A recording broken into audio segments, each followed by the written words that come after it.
Les sucres de Kwilungongo et les rares des produits made in DRC visibles dans les marchés. C'est grâce à la technique exceptionnelle utilisée au sein de cette sucrerie du Congo central afin d'assurer la production au quotidien. La sucrerie a installé des dispositifs devant assurer son autonomie concernant l'approvisionnement en eau et son traitement. Nous traitons de l'eau pour servir les chaudières. Il y a des normes et des paramètres qu'il faudrait respecter. L'eau que nous traitons ici, ça provient de la rivière Kwilu. L'eau de la rivière contient de la boue. Il y a des éléments chimiques qui se trouvent dans l'eau qui ne sont pas importants pour les chaudières. Cette usine fonctionne 24 heures sur 24, non avec les courants électriques de la SNEL, Société nationale d'électricité, mais c'est lui, produit localement. Nous avons des machines qui tournent grâce à la vapeur et nous avons aussi des machines qui tournent grâce à l'électricité. Donc en réalité, nous produisons la vapeur grâce à la bagasse et à l'eau. On tourne nos turbos, nous sommes autonomes pour le courant électrique. En amont, la production est maintenue grâce aux plantations de cannes à sucre. Nous broyons 5000 tonnes de cannes, qui correspond pratiquement à 500 ou 600 tonnes de sucre produit. Nous avons deux batteries, la batterie de 3000 tonnes et la batterie de 2000 tonnes. 3000 tonnes de broie, 3000 tonnes de cannes par jour.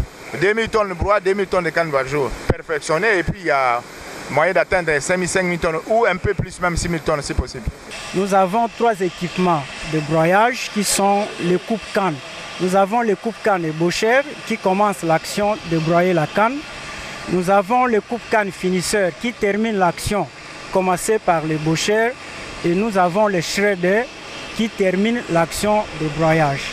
C'est en vue de pallier aux ruptures des stocks de cannes à sucre, matière devant servir à extraire les sucres, cette substance de saveur douce.